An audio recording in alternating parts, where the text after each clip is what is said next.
You guys know I love to read, and I sometimes share in some episodes what I'm currently reading. Every now and then, I challenge myself to read something outside of my usual genre, and that book for me now is House of Rain by Harley LaRue. It's a gothic romance novel that follows Salem, who ends up stranded on a remote island instead of going on her honeymoon.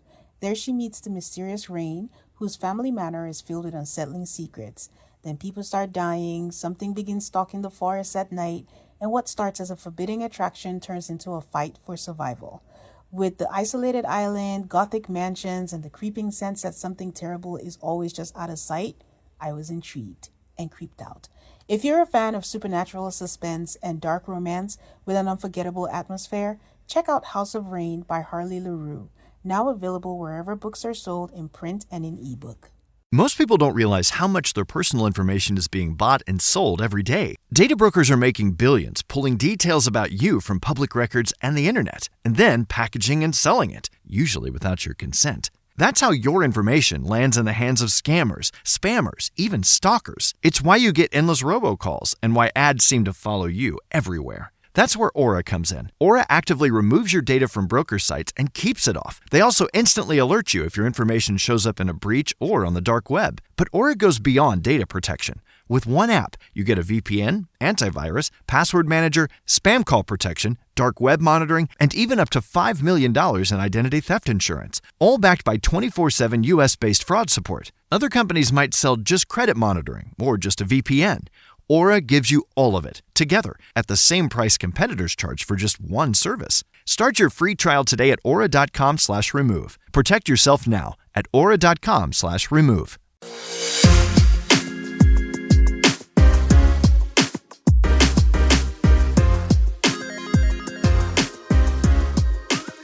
Hi, everybody. Welcome to another episode of Tane Talks. I am your host, Tane, here to continue talking about this mess that is Married at First Sight Season 20, Episode 10. My guest is Toma. Hi, Toma. How are I'm you? so good. Thank you so much for having me again. So happy to have you back. You guys may recognize her. She helps me with my Love Island recaps, but now we're venturing out to Married at First Sight. And I'm excited to have you on this episode because I don't know what's happening anymore. I really don't. No clue. No idea. Like, what in the world is going on? They don't know either. That's the other gag is that they don't know either. But before we get into this, guys, just to remind you guys, I'm running a special on Patreon, patreon.com/Tane Talks for the entirety of MAFS streaming, which is till August 27th, 50% off your first month. I have a tier that's like $3. So half of that is like what, 150? You get ad-free episodes because I know the ads can be annoying, but they help in keeping the pod afloat. You get bonus episodes. Right now, it's all maps, everything, but the bonus episodes right now is 90 Day Fiance Last Resort, which that's also a mess too. So I think it's just reality TV. True. Very true. In general, that's over there. You can get a gift for your friend or just support the pod. And if you don't want to join, that's fine too. You can be a free member. Sometimes you get free episodes and you can always chat because we're all over there chatting about Married at First Sight right now. And once MAFS is over, bonus episodes, I do documentaries, I do other shows.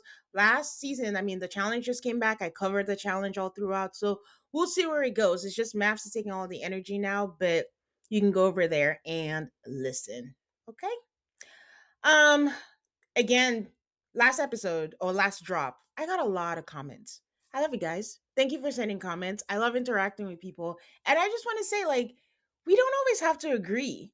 It's going to be boring if we all have the same thoughts. And that being said, I said what I said about Mecca and Bel Jolie. I felt like they were attacked. So I know everyone's like saying it's now become, is it performative? Is it not? I don't know if I'm saying the same thing. I'll ask you, Toma. I'm saying, like, yes, he is extra. He is extra. Like, we met his dad, we see him. But am I the drama? Is extra the same thing as performative? Because I don't think so. And maybe that's the problem.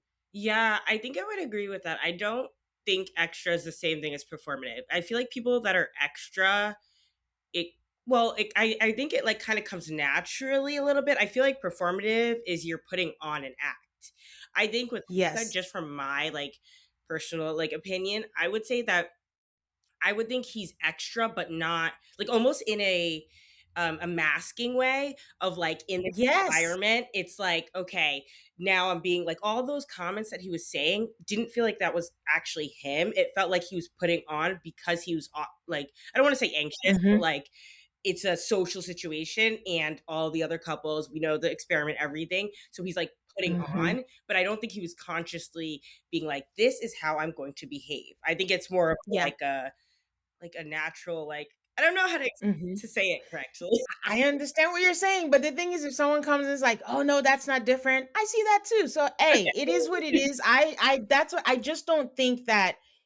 And the thing is, who I think is performative is Felipe. Mm. He's performative to me. There's an example on a, when we talk about the birthday party and like all the apps and all is covered by, but Matt Kinetic is paying for it. Shut up. But So but the other thing was just like I just feel like it wasn't fair because Michelle also saying like, oh, they gave me whiplash. I don't know what they're talking about. Why is Felipe not giving you whiplash? Like he's the one who says we're great. I'm gonna say yes, but you know what? I want to sleep with other people. Why is that not giving you whiplash? So I don't know. That's just all it was. But either way, I just want to say thank you guys because you don't have to interact. You don't have to, send me messages and comments. And I appreciate it. And even if it's different, again, that's okay. And also, my takes aren't always right. They're just right to me. exactly. And it's just fun and it's a TV show that we all just enjoy. And to me, it all just makes me happy. So thank you guys. All right, let's start with Marissa and Adam. I know this guy's off. We can all agree on that. Like, something's off with Adam, but that's on them. They cast him, they matched him. So now we all have to deal with The it. signs were there. The signs were there when he broke up with that situationship from episode 1. Come Hmm. on. Hmm. And I do understand that they need to go deeper. I have said that. I think I'm not yet there where I'm 100% convinced that it's a complete write off. I got there at a point and I'll tell you when it is, but as of now I'm just like, you know what?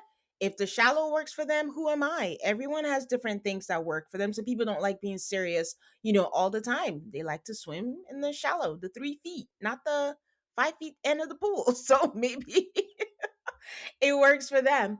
So Marissa does tell him, like, okay, I want to do. He's like, what do you want to do tonight? He's like, she said, I want to do Paul's homework. And are you ready to be serious?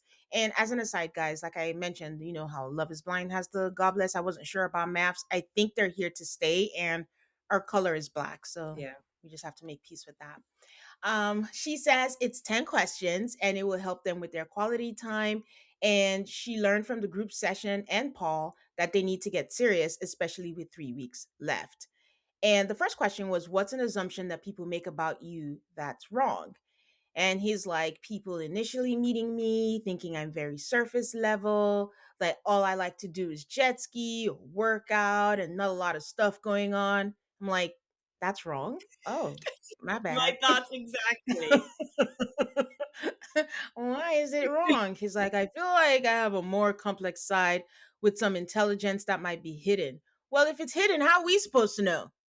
Show it to us and take off the tags off your damn clothes. So she goes ahead and she agrees as usual. And she's like, oh, yeah, you do have some depth to you, some intelligence. I'm like, okay, you like it? I love it. So he goes, my turn. What's something that you like want to try sexually that you haven't tried yet? And I'm like, and you wonder why people think Exactly. that you have no depth. Like, Marissa's complicit at this point because she doesn't make him ask a serious question. She's like, ha ha ha ha, babe, this is serious. And then she asks her own question. Like, put him through the ringer. Like, make him work for it or do something. I guess I should have asked you, like, what are your just quick summary thoughts on this couple as of right now? I think it's ridiculous. I think Adam is just he's so unserious. Like I can't even he doesn't even make an effort. And I thought from the beginning with his home, um, and just that whole situation with the expert and The how he was Mhm. moving, it felt like this is not a person ready for marriage to me. So Yeah. now him being with Marissa, I feel like Marissa like you said, she's not pushing back on him at all.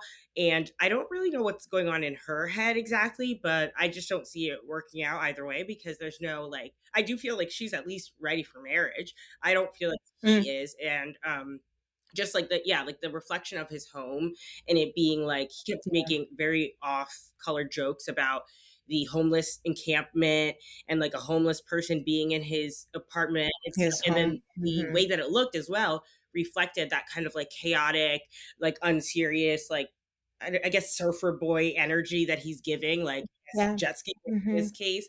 Like I feel that is all he has shown us and shown her, and I don't see any like I am ready to be married from him.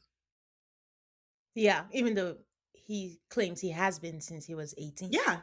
It feels like to me he's just saying stuff. Like, I'm like, I don't see and none of it aligns to me because, yeah, I Yeah. don't see any steps taken to be serious, even when this is like becoming a topic for discussion, like Hmm. with the experts giving you homework, you're still bringing up like sex and making light of it. Like, Yeah. even when they went shopping and stuff, everything is a joke. And it's fine to joke, but we Yeah. haven't seen any of the commitment, the seriousness from him.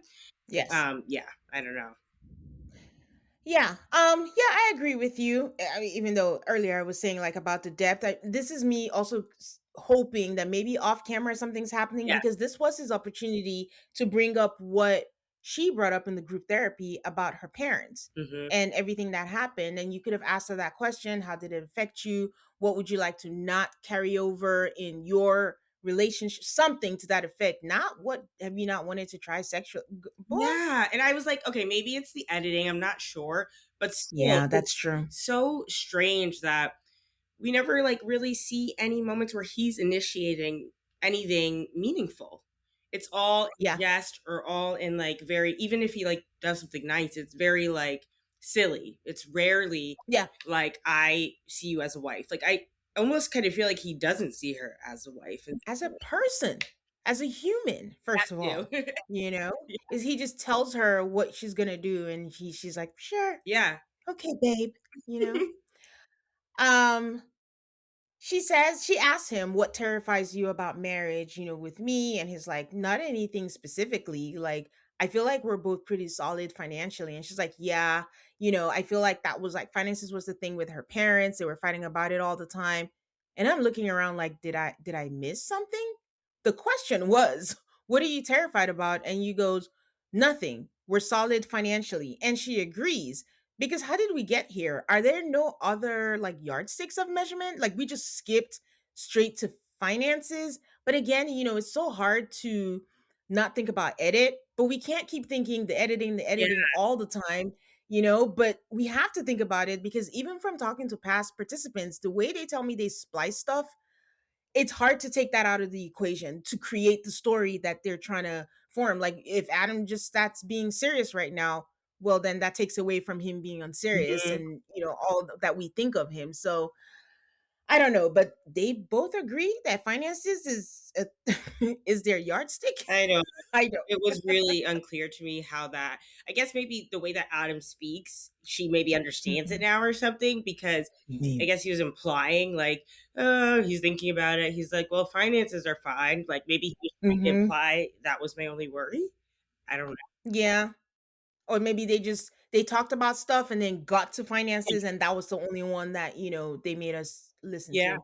So he did ask like in what way, and she shares that they her parents had kids all at the same age. They were all teenagers getting braces at the same time, going to college at the same time. Her dad didn't work, and then her mom had to go back to work. And I mean, Adam seems supportive. He's like, "Oh, that sounds rough, that sounds tough." And that sound like, what's that rapper? It's like rough and tough. Yeah, I know tough.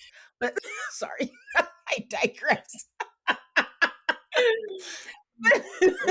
He's like, that sounds tough, and he seems like empathetic, to this situation. And she asks him, "What is something you're really insecure about?" I'm like, "Why are you doing all the asking? Like, let him ask questions. Put him on the spot."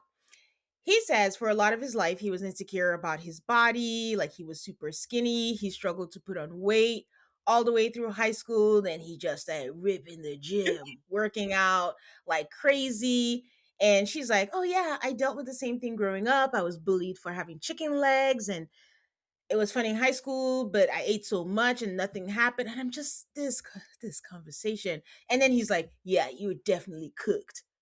I, they're never beating the surface allegations. And I think it's just time we just meet them where they are. And that includes Paul and Paz. That's where they want to be, Marissa included, no matter what she says. She's not, it's not her job, right? To steer them there. But she can make it be known that I'm not okay with it. Not every time he goes there, you're like, ha, ha, ha, that's fine. Yeah. Stand up and say that's not what you want. And let's see what happens when he's challenged. Yeah, I just wonder if Marissa is a little bit not complacent, but I don't get the sense that she is fully 100% happy actually, Yeah. but I just get the sense that she won't really say that because I remember at Hmm. one point, I can't remember which episode, she did mention how Cameron gave a little bit Was more. emotionally. Yeah, Hmm. exactly, and how that would be something she would like to see from Adam.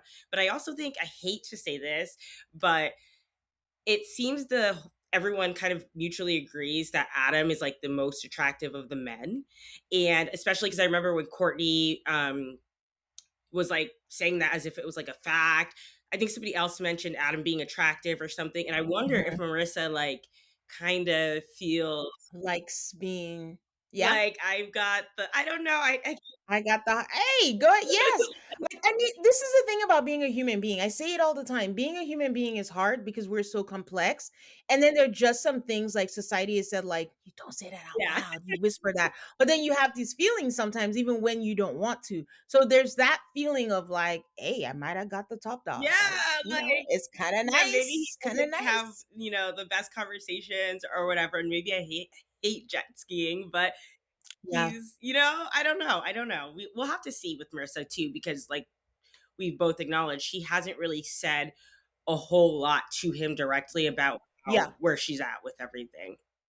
Yeah. Well, I'm gonna put you on the spot. Who's the most attractive groom to you?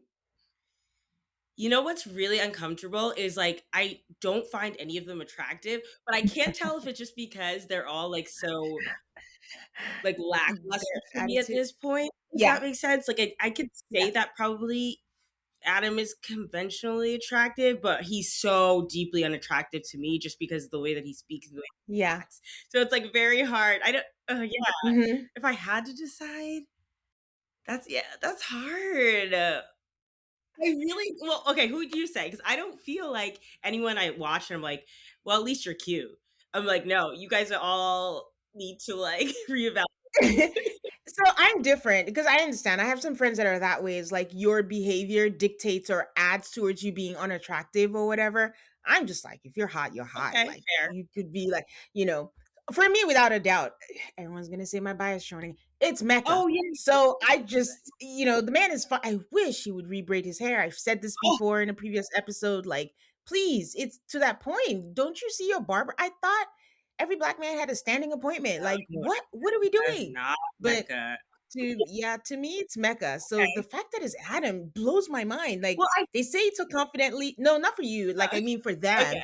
And they're like they say it and they're like everyone's like, oh yeah. Yeah. And I'm just like, really? Consensus? Like, okay. Yeah, I think Becca is definitely attractive. Yeah, but it just goes back to the same thing for me. And I agree with you in other senses. Like I'm trying to think of an example, but I watch all the reality television shows. And there Yeah. are many a time where it's like, okay, that guy's just hot no matter what. Like the Yeah. hot or that person is just like very Yeah. attractive. But it just I don't know if it's maybe I'm a little burnt out from the married at first sight, this Yeah. blind thing, but it's like so much, yeah, is hinging fact Yeah. that I'm like, I don't even want to see you on my screen for another minute because of the way that you're acting as like a supposed husband. You know what I mean? No, I understand. Like I'm thinking of examples. Like I don't know if you watched Love Is Blind, Love Island UK recently. I'm thinking of Lorenzo. He was Mm, such a shitty partner or whatever, but that man is fine. that's Even Davide from back in yeah, Ekin Su or whatever. I didn't think it was great, but he's so fine. In America, I'm trying to think, and the first person who came to mind to me, Southern Charm, Craig Conover. I think yes. he's so hot, but he's the worst. Okay, that's a perfect. But Davide is also a perfect example. I'm like, Yeah. I hated, I shouldn't say hated, but I just really disliked how he treated Ekansu and just like his Yes. vibrato and like whatever he knew he was hot. But it didn't take Yes. away from the fact that you are hot. Same thing like Craig. I think those are two really great examples. I'm like, I to this day, I Yes. still think that Craig is hot every time I see him. So, but he's just not. Mm, I don't think he's necessarily a good person or a good partner. So yeah, I definitely yeah. agree with you on that. It's just this for Yeah. some reason I just don't find it. I mean, yeah, because I can see that Mecca is attractive, but I feel Yeah. like yeah, I think mainly also everything he says too. I'm like So then how about Cam? Everyone loves Cam. Cameron. So, Oh, does that raise him in estimation? I don't know. I'm not I'm saying everyone like I'm excluding myself. I'm not. I just feel something is off. I don't know what it is, same. but everything they're showing us is great, but Okay, that's actually now that you bring that up, I do think that if I had to choose out of my own personal like preferences, I probably in real life would be most yeah, attracted to Cam. But Cam. Yeah. I like you said, I feel like something's off. So I kind of have been like waiting for him to like I don't know. I've been like waiting for something. I don't know how to say it. I'm like and also he's probably the most quiet. Not the most quiet, Yeah. like he's not as like he'll call up the guys here and there, but he's not as like vocal, I think, regularly. So sometimes I Mhm. kind of have him in the background, you know what I mean? Like I'm Yeah. not really like eyes on him. Yeah. I would definitely think that he's attractive, yeah. Yeah, Cam doesn't own a room. Like if Felipe walks in, like, oh, Felipe is Yeah. here. But Cam could be there and be like, oh, you're over Yeah. there. Like he's just yeah, he's just quiet. So okay, that was a good diversion. I like that. I enjoyed that. Okay, where was I? So they kiss after their surface conversation, and he's like, all right, let's do truth or dare. That's more us. I'm like, oh God. So of course, the first question is always, where's the craziest place you ever hooked up? And he's like, I'm always scared to say it. And she's like, I'm sure it's a jet ski. And he was like, no, no, it was peer pressure. I didn't mean to. I'm just like, what even is the logistics of that? Was it on the water? Was it on land? Like, what? What? She says she is surprised that he wasn't the initiator of that. And he's like, is that he's not like that kind of person. He's never even asked for a threesome. I'm like, okay, benchmark. Yeah. Okay.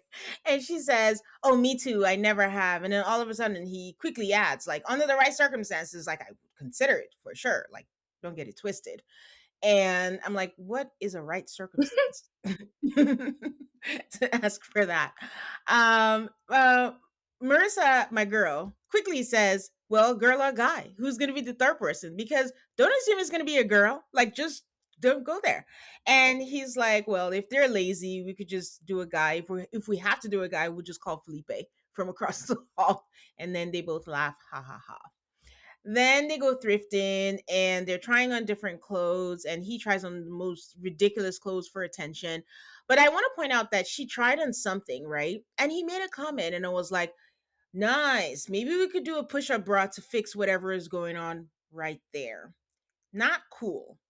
And I'm also saying that because, when they did the painting thing, he painted her to look like Dracula or whatever it is, and he's like, and then put cooked on there. And it's like, ha ha ha. But why are we joking about things like this when there are opportunities to just be nice to your wife? Like, why are we having mean jokes and pointing out explicitly because I mean she's a itty bitty committee in the boobs saying oh to fix whatever is going on there. That's rude. Yeah. Sorry. He leads too much with the joking. And I can understand that. I'm a big jokester, but I think we're talking about you're getting married to a stranger. And I just Mhm. that's why I just feel like he's not ready for marriage because of all these little like it's not just, it's his overall personality, but then the way that he deals with Marissa, it just doesn't give like I want you to be my Yeah, wife. it's giving temporary. Yeah, exactly. It just feels like another like he is just another hookup for him. Yeah. Then Marissa says in the confessional, she's laughing at the thrift store because that's what she does. But in the confessional, she says Adam is still giving full send Adam, which is crazy, even though he promised to dial it down. Then she says, I am actively getting the ick as I look at him. And I am shocked that she said that out loud. I was so happy And she I'm like, said that. I was we are getting somewhere. Yes, that's yeah, exactly. I was like, thank goodness, because now we're seeing, even though she's not saying all these things directly to him, we are seeing for sure she's recognizing these things are not helping their relationship and she's not loving it, Yeah. So I was glad. Yeah. And that's very strong to be like actively getting the ick. Not like I'm a little annoyed at what he's doing. She's like, my lady boner is going away. So no. So all right, we're gonna take a quick break and we'll be right back. Let's talk about Tori. Tori has her friends come over. I am so glad that we don't have to do this after the wedding brunches, housewarming, friends and family visit. I hated them. So we'll settle for this. If Tori wants to hang with her friends, I'll take it. And there has to be a reason why they're showing us this scene. I just feel like it's going to play into something later. So she tells her friends that things are going really well and they're shocked at how aligned they are, but he did mention being an atheist and it was such an issue. If a guy's Her friend mentioned like it was such an issue for her if a guy said like he wasn't Christian that she would swipe left on the apps. So she's surprised that this is happening. And this was the first time, I just never thought about it before, that I'm thinking, is Tori Loki a Marissa? Is she going along with things? I think because she gives the impression that she's not. Like, this is the person who found out her boyfriend was cheating, packed up her shit the same day, took the side chick to dinner or something, or drinks, because she was young and was like, don't let no man do this to you. So I'm thinking she's a strong woman, she's doing this, but the facts that are being presented to us, is she low-key a Marissa? See, I don't think that in well, I get where you're coming from with it, but I don't think that Hmm. she's a Marissa in the sense that I think Tori knows. I think from the beginning, in a sense, of Hmm. Felipe saying all these like red flags, I don't think that she was Hmm. thinking those aren't red flags. I don't think that she was thinking we're gonna make this work either way, even though she kind of presented that way. I think she's smart enough. Well, I don't want to say smart enough, but I got the feeling, I don't know why, but I had Hmm. a feeling like she's mulling on she's, like, thinking about this, Thinking, noticing every time he's saying these little things or making her or making it obvious that he's, like, not ready for commitment, that sort of stuff. I didn't think that yeah. she was just gonna always stay with him and accept all that. I think that she's been like kind of like, okay, let's see if he's actually going to be able to do what he says he's going to be able to do and like be a good husband. I just think that she was peeping it, and then her with her friends made me feel like, oh yeah, I think I was right that she was like peeping these things a little bit. So do you think that when she said, "If it was now, I would say yes," like, was she lying, or are you thinking that she's tracking towards her I no? don't think that she was lying. I think I think she would want to say yes. Okay. Because I do think that she likes him, and I do think that they like each Mhm, other, but mhm. I just excuse me, I think that she's more serious than he is, and, like, I kind of feel like she actually is ready for marriage, where she clearly isn't. So I think in the context of the experiment, I think Yeah. she's like, "Well, yes, I want to marry him." I don't think that she was lying. I don't think that she was saying it and didn't believe it. I think she has her hesitations and her doubts, but still wants to be with him. But what do you think? I don't know, because these things happen and I'm expecting Tori to be like, this is a red flag." But then even one of my rules for reality TV is, if you're talking to, let's say, like, if it's a challenge, your teammate, your whoever, you can tell them whatever. In the confessionals to us, don't lie to us. Oh, yeah. That's like a rule that I kind of like. It's not a rule, like I don't have no power, but I expect that from my reality show people, to not lie to us in the confessional. And when she's in the confessional, she's not saying, I'm really concerned. Like, I don't know why he's saying these things. She's just like, we're really good.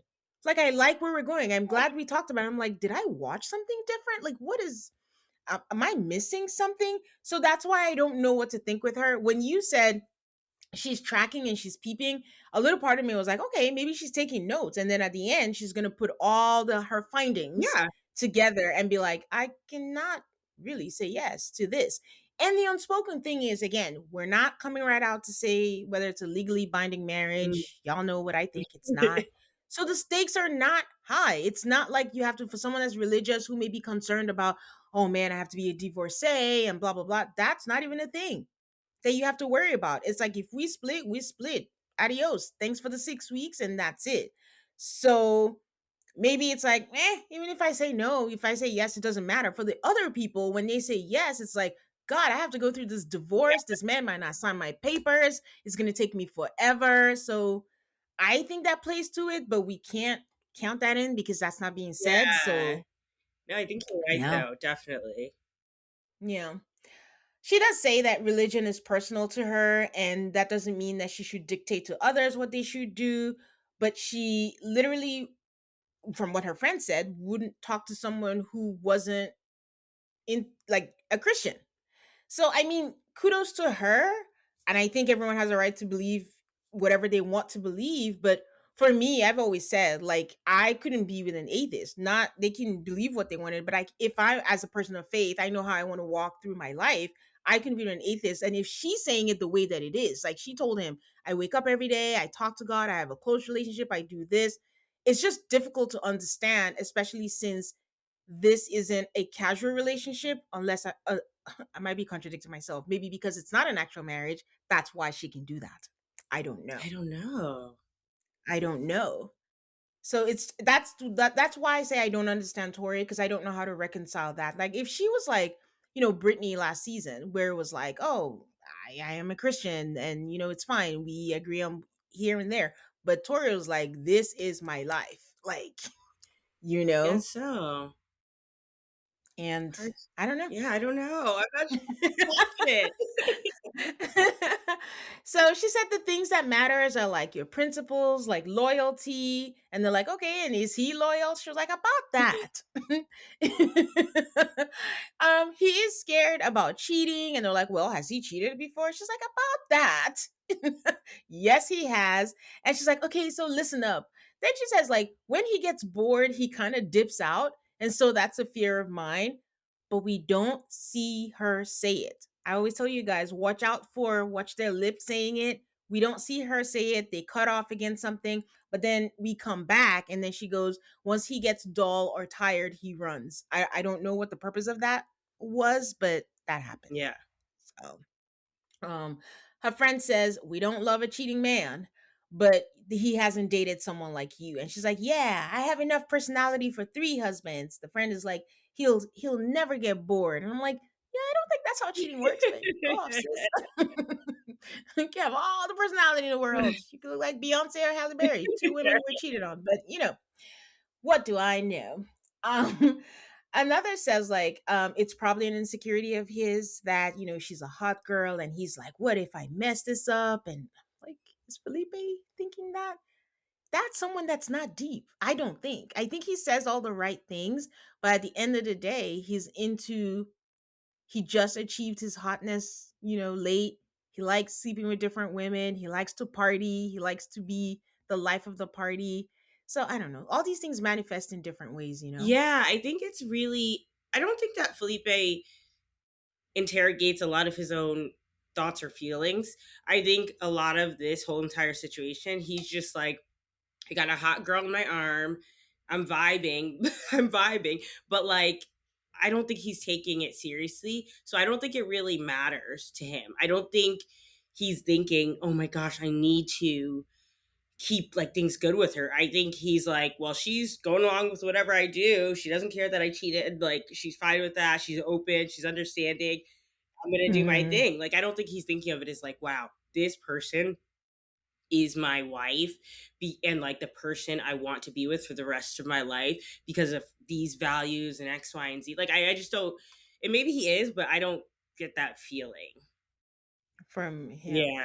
Do you think that he is the Marissa, like how you said Marissa has a teensy weensy proud that she has the hottest man, and he's kind of proud, like, oh, I have a hot woman. I think so because he did mention, I remember, I don't remember which episode, but he did mention her being like hot as like one of the Yeah, main things. And I feel like yeah, that's just kind of like, uh, based yeah. off of his personality, his history, I don't think that's a good sign. So her friend tries to tell her like what you should tell him is that as you get older, it's a conscious decision. versus a novelty. Like you just have to consciously, make a life with someone. And another friend was like, how long in between the cheating was it between that and the breakup? And she's like, oh, it was years, but like he had a ton of guilt and shame. And the friend was like, not guilty enough to tell her though. But I will say this, I think Tori is telling the story Yeah. wrong. Like it doesn't make it right or anything. He didn't know he cheated. He found out afterwards through whoever that he kissed somebody else that they knew or whatever, and that's how he found out and then told. But the way she's telling it is like, oh, he told it later afterwards when they cheated, and that's a whole completely different story versus like, even though it's not any better, because I'm sure the friend would have been like, wait, what do you mean he blacked out and didn't even remember? That's two issues in one. So, but yeah, and that friend is Carnissa. And she has a confessional. And she's like, well, I have concerns with Felipe. I don't know if he's the right fit. And in the relationship, you tend to start changing yourself because you don't want to lose them. But is it going to work out? She's referring to Tori in this case. And she's like, well, we'll see and we'll find out. But shout out to Tori and her diverse friend Oh, group because everyone was represented. I actually loved that because we've had seasons past where they get a friend group that looks like they just got it for the show. You know what I mean? And I love that it felt Yeah. really natural. And I have good feelings towards Tori so far. I don't have any Yes. like red flags from her. And like I just also don't feel though I fully know her, so I'm not 100% confident. But then seeing her friend group, I'm like, okay, I feel like she's a real one. Hopefully, it's true. But like, and Yes. also, I did like, even of course, they're trying to support her and be nice. They didn't really beat around the bush in terms of Yeah. acknowledging, okay, like some things are actually red flags, sort of thing, like letting her know, and not just being like, oh, they'll work through anything kind of vibes. And I loved that for her. Yes, I agree. I agree. And if you got, how many were they? Four or five Yeah. friends to come film? Because in the past, some of them are like, this person couldn't Yeah. film. We didn't have time. We didn't have this. Like, said something about you. Yeah. So, all right, take a quick break and I'll be right back. And we're back because we have to get through Courtney. Guys, do you know that her name is spelled Courteney? Problematic from the jump. Like, Messes me up every single time. it's Courtenay. That's what I want to call her in my head is When I write Courtenay. it, I literally Uh, coach name, like okay, it's her birthday. And Nick has gotten her cake, gotten her flowers, and all of that. But this miserable woman who, I live tweet when I watch, I call her 1-6. So she just starts out the gate just like bitching about Nick. And I'm like, can he get a breather? Can you give yourself a breather? Like, allow joy into your heart and your life, like for a little bit. It's your birthday. Um, she's mad at him apparently because that last group session did not go well. And she's like, I shared how much my past relationship was so bad and what happened. And all he could share was like, oh, he wants to be more goofy. I'm like, oh, I mean, I can see why she's annoyed. I didn't think about it when it happened, but let it go. It's your birthday. Talk about it afterwards or talk about it before, but not today. And I'm like, it wasn't his, but I mean, I'm not defending him, but it wasn't his first time hearing it. They have talked about the bad relationship. They talked about it in the makeup. She said it in their one on one things. And she said worse. And he let it go. yeah, yeah, Oh yeah. my goodness. I can't with it. Don't be a Debbie Downer. No, Just find the bright so side. painful. But you know what? The things that are important to her are just taking the pictures. Like I've said, go on her Instagram. That she wants to be an influencer, Wait, and she's oh my gosh, can I just go say ahead. I wrote that when Yes, I was taking my notes as yes, well. I was like, all she seems to care about in this moment is the photos. She doesn't really yes, care, like, oh well, look, he did this. And honestly, I yes, saw on TikTok, she's been like, I guess TikToking or whatever, and like she has videos with Nick. And you're like, yes. what is going on here? I think you're right. She probably wants to be an influencer, and it's weird because her personality does not. Well, I guess that's mean, but I don't know if I would want to watch her content. Is all I'm saying.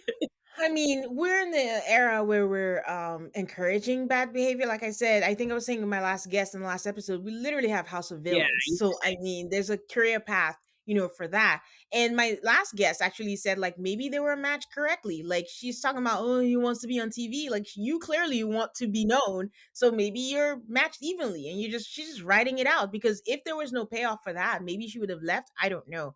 That's the other thing. I'm not seeing anyone threatening to leave. We have just like how many more weeks left? Usually people are like, I can't do this anymore. I want to leave. And I wonder if that's the trade off for if it's not legally binding, well, you have to stick it out the entirety. I don't care what it is because you are going to be free at the end, which is not bad as a trade off. But I miss the times when people are like, I can't do this anymore. I'm I out. was gonna say when you were mentioning about Tori and like her not like saying anything about the red flag. Hmm. Even I was thinking about Marissa and just all of them overall. I started to think like there has to be something different because no one, Yeah. even when they're very obvious red flags, no one Frustrated. is Yeah. saying or like making it super like a big issue. Like I don't know if this even I'm sorry, even Nikki as well. I mean, Yeah. she's addressing things. I think out of all the women, she's the most like I don't want to say honest, but I think addressing the most issues, I would guess to Yeah. say, like with her partner. But overall, no one is making it seem like in the past where it's like, okay, this is, I don't think we're going to be able to see To left. decision day because of XYZ. Mm-hmm. Mm-hmm. Yeah. Maybe that's what it is.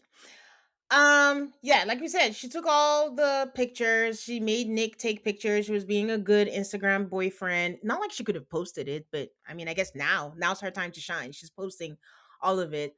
And while she's still bitching about him, like, you said all these things, all you said was to be goofy. She's like, you want me to be all over you, and this is not helping.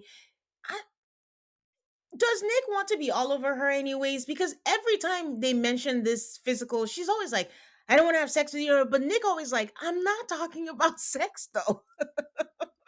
So I don't know if he wants to be all over you. Like, I calm don't think down. so. And that's why she's just a very, she stresses me out because I don't really understand her thinking. I mean, I think, and I just know that she hates Nick. She does not like across the board, even though she's Yeah. trying to make it work. She doesn't like him. So I think every single thing is extreme in her mind. But from what we see, and I'm not even like a Nick fan, but from what we see, he's not doing that. He's not getting in her face. He's respecting her Yep. boundaries. He's trying Yep. to mold himself to act the way that she needs, basically. I would say like he's not just like, well, I am who I am. He's like listening to what she has to say and trying to move differently and all those things. I don't see anything of what she's saying about how he's acting towards her, like pressuring her or making her Yeah. feel like she needs to show up in a certain way. I don't see it, so I don't Yes. know where she's getting it from. Like the most important thing that she doesn't realize that she's gonna need in a partner, he gives her the space to be her. Yeah, And her is a I was lot. gonna say she's gonna need, she should acknowledge that she's a handful. Like A hand. Ha! Before I move on to her birthday party, I want to point out that she did something so disgusting. She took out the candle, licked the icing off the bottom of the candle, and then put it back in the cake. She better be the only person I eating was that gonna say, cake I don't even think because she planned on eating it. I think it was for the Instagram moment. You know, she's posting about her like bodybuilding and stuff. I could that's see her true. being like, "Oh, thank you, Nick. This is so great for the photos," and then being like, "We'll put that in the fridge and never coming to it or something." But maybe that's me She'll being judgmental. no, she'll find something. She's judgmental, so she should be used to it. She'll find something wrong with it. She'll be like, I don't know. Is it even gluten free? I don't like this. What flavor is strawberry? I don't Does even it like have strawberries. dairy So or whatever? yep, no matter what it is, I don't feel bad getting on Courtney. I'm sorry, I really don't. Okay, So I need to get like you. all right. She has a birthday party. It is mafia themed and it is at Felipe's restaurant because he's like, I'm so excited. I'm excited for Tori to see her husband host our new group of friends. Not performative at all. But there's a whole, okay, it's not performative, guys. I'm going to get over it. It's just, he likes the attention. It's just no one's calling me out for it. And I'm not even annoyed by it. That's his personality and that's who he is, but no one's making it like this big thing. Yeah. Like I feel like if it's Mecca, it becomes like this whole thing. And it's like let people be and let's just accept that they're different personalities here and it is what it is. So there's a whole debacle, guys. Where should Nick sit? I just thought sit by your wife. No brainer. I didn't think that would be a whole thing. And she's just like, I'll sit in the middle. Well, at first someone was like, will you sit at the head of the table? They're like, oh, well, we'll Nick sit. She's like, okay, fine, I'll sit in the middle. And then she's like, Michelle, you sit by me. Michelle's like, oh, what about Nick? She's like, he's fine. He'll understand. Marissa and Belgely give each other looks, and they're like, what's happening? Then the thing about 1-6 is when I think that she has reached like peak annoying, she finds new depths. And I'm just like, she has the audacity to whisper to Nick, like, hey, I have Michelle and Caitlin sitting next to me. Like, how do you want me to work this? Work what? What you orchestrated? Like, bitch, tell him to I move. don't understand why she. I mean, that's just her. That's how she acts, and that's why I get annoyed with her because it just doesn't make any sense. Come on, you know that you're going to sit next to him. Like, it's so rude to be like, "Oh, I want to." Yeah. It's just it's ridiculous. Nick is looking at her incredulously, like, are you joking? Like, what? She's like, well, yeah, what do you want me to do? And he's like, it would be sick to sit next to you, but I can sit wherever. Stop it, Nick. You have all the juice in the confessional. Stand up and say, I want to sit with you. I'm not sitting anywhere else but beside you. What is she gonna do? And then she's like, would that make you comfortable? Like, what would make you comfortable? I'm like, what do you mean? Did he say he's uncomfortable sitting by you?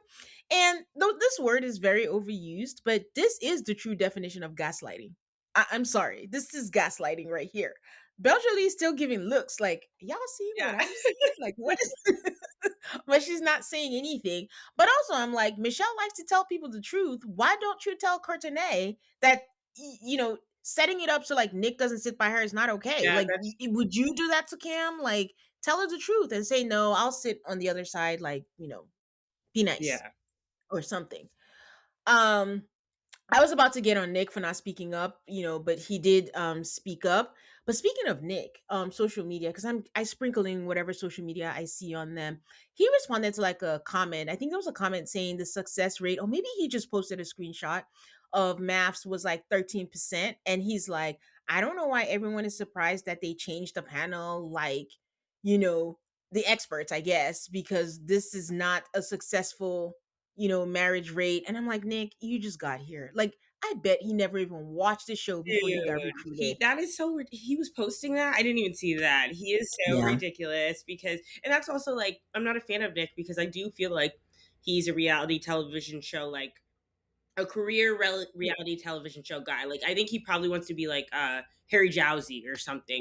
You having reality shows and blah blah blah. Like I don't know. That's so weird. Like why are you posting about that? The show's going on. I don't know. It's weird to me. And that's the thing. Like, I don't even fault Nick for wanting to be a career reality TV person, right? They deserve love too. If he's gonna find his person, cool. It's just his antics afterwards, the commenting, the everything. Like, it's just making me just not. Were you just hired to promote the show? Yeah. I don't know, because you're mute when you're beside Courtney, but everything else you have comments to say. Like, if you are participating in this, fine. Why do you have to bring the other experts who you've never spoken to, did nothing to you? What does that got to do anything? Why are you bringing them in? And he You and know? he for me personally, I think he takes a little bit of away from what I really loved about Married at First Mhm. Sight being different than maybe a Love Is Blind and stuff. It was mainly people who were regular people, like actually regular people, not people looking to have a career in reality television or just be a star or anything like that. Yeah, And I liked that a lot. And so Nick is a constant reminder of like that's just not the case with Married at First Sight anymore. You're going to have, yes, some regular people, but you're still going to get your reality TV people. Like, yeah. yeah, And not to digress too much, but I think I put this out on threads today, and I think we're just in the era of long running reality TV shows. Yes, they reinvent, trying different things just to see how to make it fresh. And I think we're at the point where the goal is to just have people talking about the show. yeah. And I say this because I don't know if you're watching Project Runway, and there's just been a lot of chatter about Law and how he's being so mean and saying things. It didn't bother me last season. Like, it was great.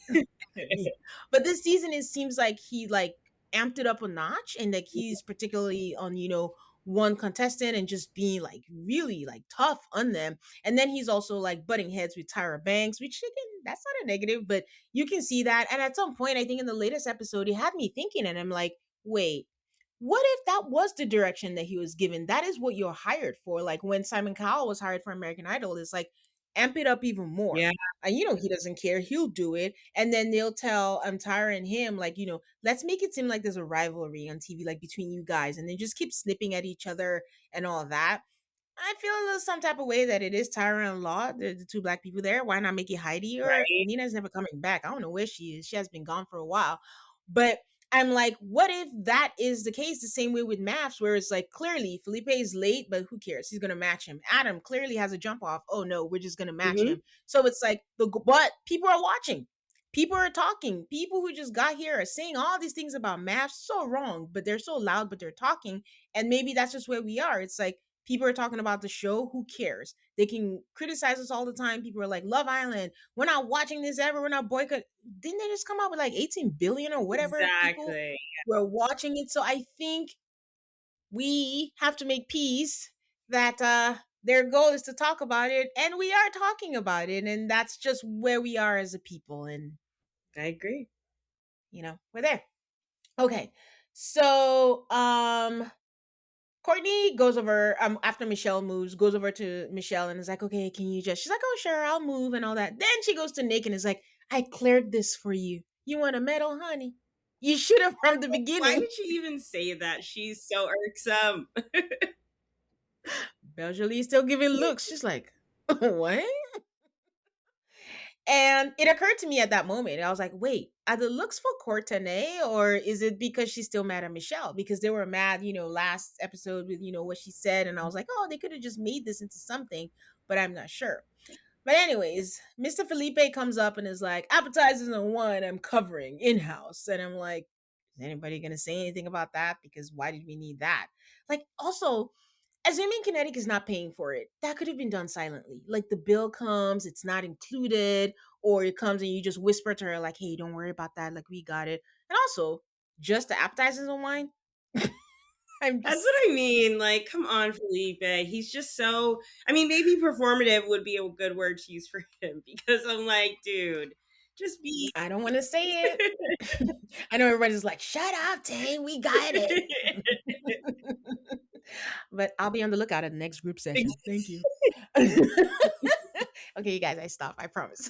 So anyway, he continues to, promote his restaurant because that may be his goal. Because he's like, and I'd like to say we have the best espresso martini in the city. I'm not gonna lie. If I ever find my way in Seattle, I am gonna try Felipe's Well, we have. restaurant because this is what I do. So it's working.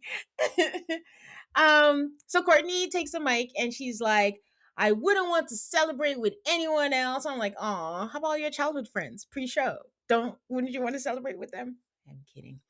And then I kind of get some kind of validation because, I was rethinking, like, am I crazy for thinking like they came at them last time? But Mecca and Belgelie were like, they have stuff to get off their chest. And Mecca is like, he shut down because he was just in a situation where he was divulging information that he normally wouldn't say because, little Miss Paz. When I told him he was matched, do you know what he did? He said that he doesn't feel deserving. He doesn't want. I'm like, Paz. Most people don't realize how much their personal information is being bought and sold every day. Data brokers are making billions pulling details about you from public records and the internet, and then packaging and selling it, usually without your consent. That's how your information lands in the hands of scammers, spammers, even stalkers. It's why you get endless robocalls and why ads seem to follow you everywhere. That's where Aura comes in. Aura actively removes your data from broker sites and keeps it off. They also instantly alert you if your information shows up in a breach or on the dark web. But Aura goes beyond data protection. With one app, you get a VPN, antivirus, password manager, spam call protection, dark web monitoring, and even up to $5 million in identity theft insurance. All backed by 24/7 US-based fraud support. Other companies might sell just credit monitoring or just a VPN. Aura gives you all of it, together, at the same price competitors charge for just one service. Start your free trial today at aura.com/remove. Protect yourself now at aura.com/remove. Yeah. Mecca says he felt attacked And this is why he doesn't feel deserving, because they say these things and he's like, oh, is it me? And he's questioning himself. And she was like, they threw him off so much, and she's just mad because she's like, I'm not gonna get peen tonight. And that cracked Mecca up so bad. He did the black laugh. He got up his chair, he ran to the other side. Sure, he clapped even though we didn't see it, before he came back right around. So So true. and she's like, and that made me even madder because I wasn't going to get any peen. Um, so Courtney is focused on taking her picture. She's taking all her pictures, for the party, and is basically ignoring Nick. And Nick is like, I can read the room. Like, she's happier talking to everyone else and not me. Then Devin, Mr. Devin, turns to Courtney and says, "Stop it. You're shutting him down." I'm like, okay, that's a cold open if there ever was one, SNL, but at least say something like, how's your night going? What's happening? But just stop it. You're ignoring him, you're shutting him down. And she's like, why? I gave him full vulnerability. And that's the thing. And this is my problem with Paz, because now she has latched onto that. Like, because Paz was the one who was like, oh, you're not giving her anything. And she's like, aha, that is something I can, run with. Yeah. And she's rolling with it.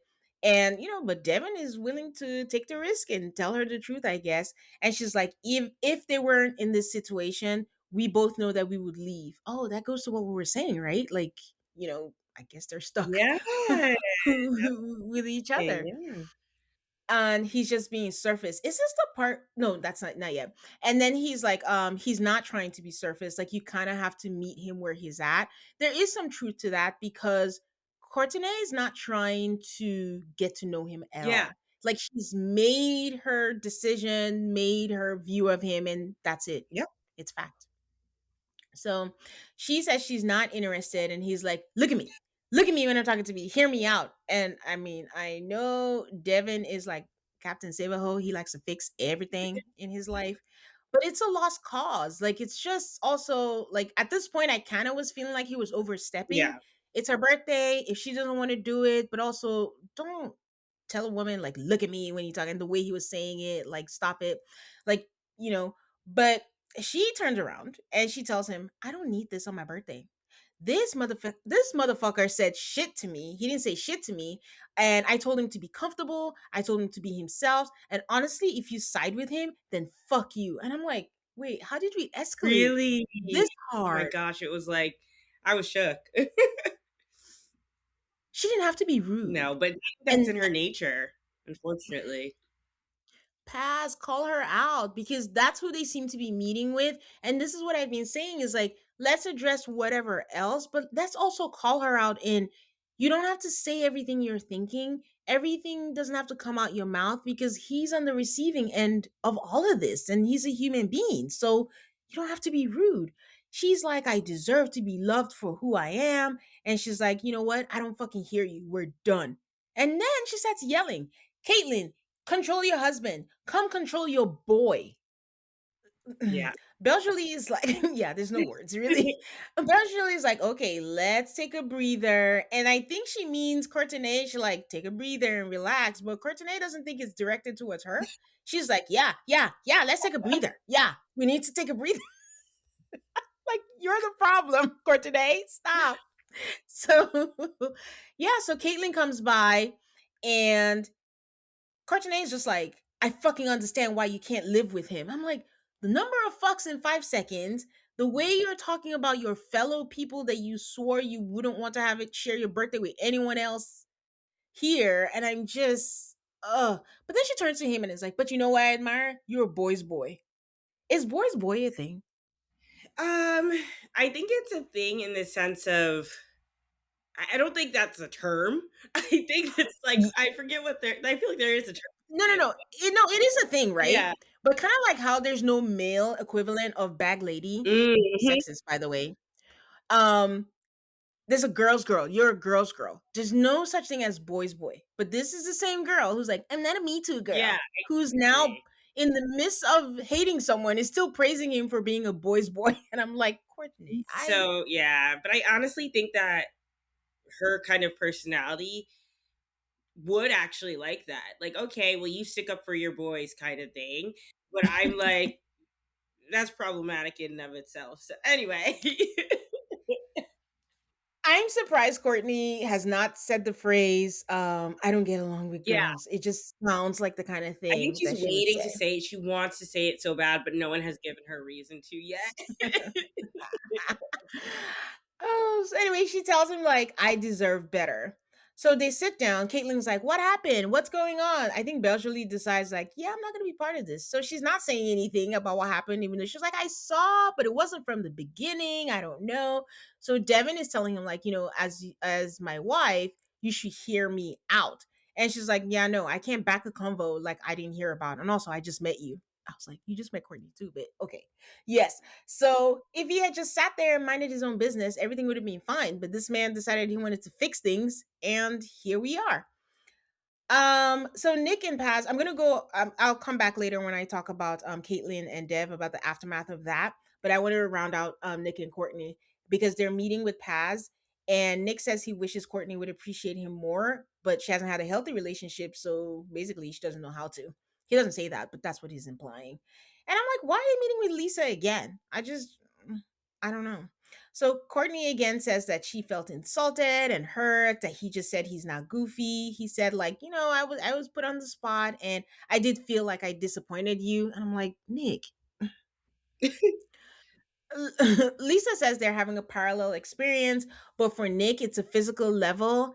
And I'm like, you guys with this physical thing. And I'm glad he said it's not just the physical because there's been that narrative about him. And, I don't, Nick is not out there asking for mutual masturbation. Let me just put that out there. We're not there yet, but he's not out there asking for that. Exactly.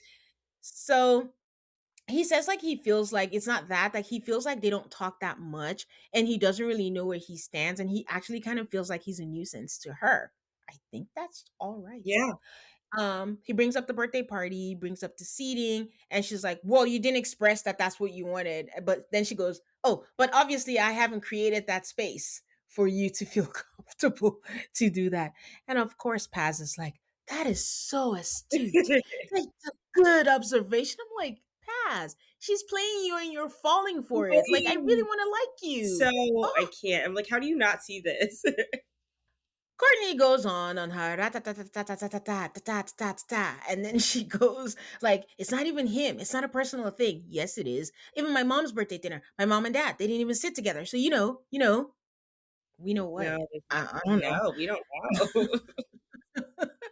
Paz tells her like to warm up a little bit. That she's so guarded that she can even see her doing that, and she doesn't even let Paz finish. I don't know what she said, but she cut her off too, and she cut her off and then turns to Nick. It's like, okay, so what will make you feel comfortable? What do you want? He's like, if you took the time to like just come to me like whenever, just to hang out, like the one time you said you were gonna get a mirror so you could do your makeup in the balcony and sit with me, that he was so stoked about that.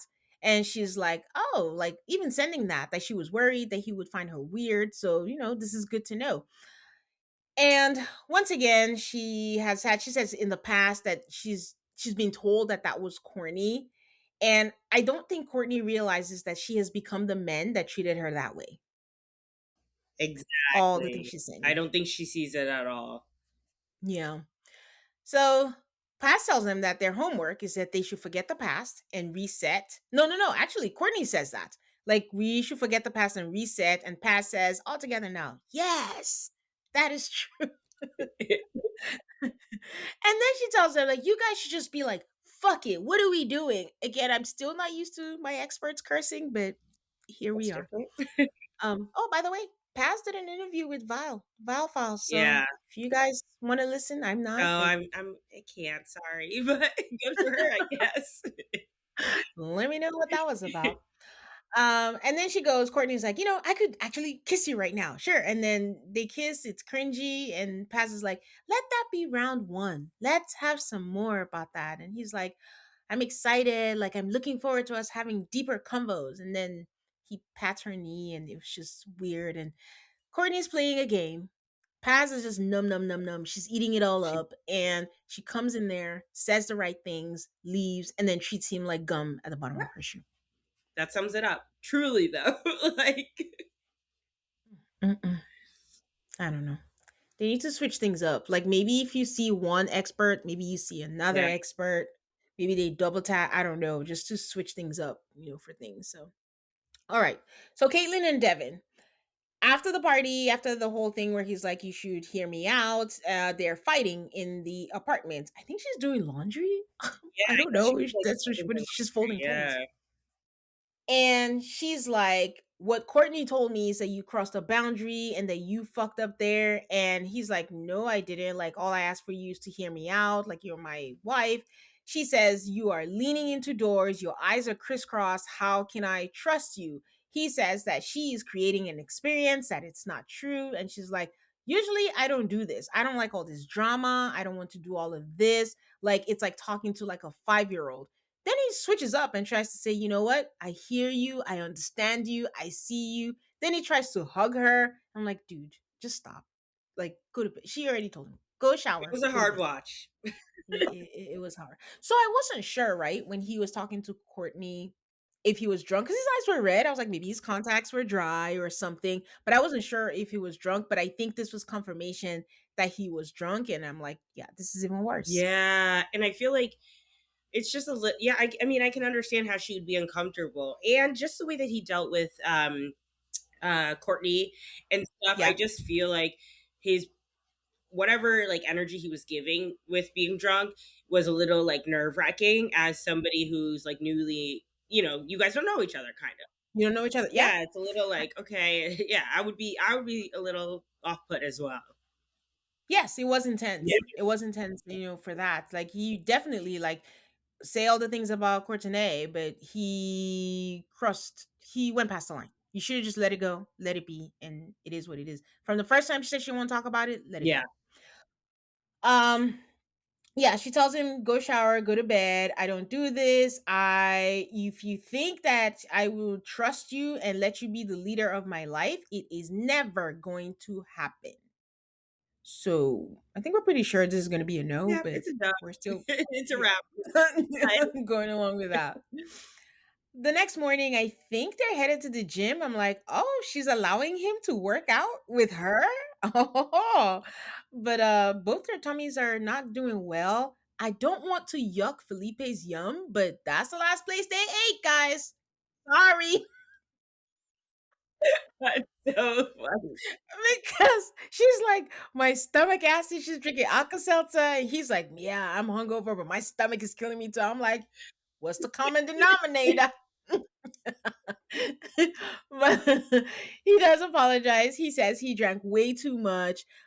She's like, I didn't know how to express this, but I have dealt with substance abuse in the past with her partners, and that makes more sense. And she says she didn't realize how triggering it would be for her, but she's fine. They're moving past it, and she just wants to feel confident in him. And I think we have to take that into account. If she went through a relationship and that was it, absolutely that would be triggering. Because I think the story was leaning towards, because at first I was like, just hear him out. No one's saying you have to back him up, but hear him out, and then he's your husband and all. But moving further, realizing he was drunk and just the intensity of everything, completely fair. I think if she suddenly was in flight mode, and is Yeah, like, what is happening and stuff like that. I agree. So he got her flowers at some point, and then she says, "I appreciate the flowers that he got me, and I just like how unashamed he is to take accountability." I'm just like, bare minimum, man. Bare minimum, Everyone should be able to take accountability, but good for her for recognizing. All right. Belle Jolie and Mecca, they are meeting with Paul, and he starts immediately with the group coaching, and it feels like maybe he'd been given the heads up, like, hey, I think they're mad, because what are the odds that he started immediately there? Well, to be fair, when Paz meets with the other, she also asked, how did you feel about the group coaching? So maybe it was just Oh, okay. coincidence. Yeah. Mecca says he felt attacked, and he thought he was being open and it was thrown in his face. And he said he felt attacked by Paul. No, Paul said, who did you feel attacked by? And he was like, by you, by Michelle, by Courtney. And he says, why? Mecca says, and I like that he said, I hold you in high regard and I hold Michelle in high regard. He did not mention Courtenay that he holds. God. As usual, Beljolie stood up for her man and, was saying that he was just being himself. And then Paul apologizes from the bottom of his heart and says, like, he just wanted to shake him and it looks like it worked. And then they laugh and do all the things. Listen, I like Paul, right? I don't think he's infallible, but in another life, Paul could be a cult leader. Yeah, Like just the way he talks, he's so I convincing. know. He looks you dead in the eye. It doesn't hurt that he's not bad looking, and he says all these things. And sometimes you're like, "Huh? Did that really make sense? Or are you just cute? I don't know." But Yeah, um, so Mecca says that there needs to be an allowance for him to break down fears and walls and the barriers that are hindering him. And Paul asks him like to name a feeling that he's trying to push away, and he says love. He said he can see himself loving her, but the question is, can he get there? That he has to go from a mindset of me to us. And Paul asks if he's open to talking about his mom, and he says, yeah, that he grew up wishing that he had that. And when he thinks about that, he just gets detached. And Paul says Mecca is a self sabotager. I mean, it's all not all well and good in that way, but it just feels like things that we've seen and heard. These are the same things they said in group therapy. We get it. Like, he is a self yeah, I sabotager. felt the same So, way. yeah. So it just felt like as a viewer, we're hearing the same things, over and over again. So he tells him that Beljolie is a defender of him and it's another level of love. And he says that he believes that she loves him, but she won't say it, but encourages her to step into it. And Mecca in a confessional says he would be remiss if he only focuses on the scary part. So, I think this was a productive talk or something. I don't like that Paul says, I think you love him, you don't want to say it, and blah, blah, blah, all that kind of stuff. I feel like that's like backing her into a corner. Or on the reverse, even if she is in love with him, it is not your place to force her to say it. If she doesn't want to say it, she's the one who experiences him day to day. Let her go at her own pace. I didn't like that. What did you I didn't like think? that either. And I feel like it's becoming like a pattern with these experts because there's a lot of like leading them into certain, like making them like have to address certain Yeah. feelings that they might not necessarily be ready to. And not Yeah. like sometimes it doesn't feel like the experts are reading the room and letting them go at their own pace. It's like they're pushing them to get to the end. And I felt this in past seasons as well. It's not just Yeah. experts, but I think also because these experts do I guess interact with them differently and we have all these group sessions and we have all these like different moving pieces than we had in the past. I think it feels even more egregious because it's like even take it back to the beginning when Paul, I think, was trying to basically talked Nikki into lowering her standards of Yeah. the Yeah. range of salary that she was comfortable Sorry. with, and now look at the situation we have. It just feels like yeah, like a lot of leading Leading. questions and stuff, which I don't think is really good for them to be able to actually, I don't know, develop their feelings naturally. But Yeah. yeah, It's kind of like trying to block out the noise because when you throw that in there, like I said, Paul is so convincing. Mecca holds him in high regard and is like, oh, wait, should I be thinking, am I in love? Is that what? And it's like, you don't even know what is your thought or not. It's already hard enough because this season, these people hang out all the damn all the time. time, 24/7. It's like I mean, like this is a little bit much. It is. So it's like, where's the time to even develop? Like people like Courtney can escape because, oh my God, we're hanging out in the group again. Oh, thank God. Yeah, So, there's that. The other thing about the talk that I don't like is like MAFS, again, not just this season. They have a bad habit of focusing on one person in a yeah. couple.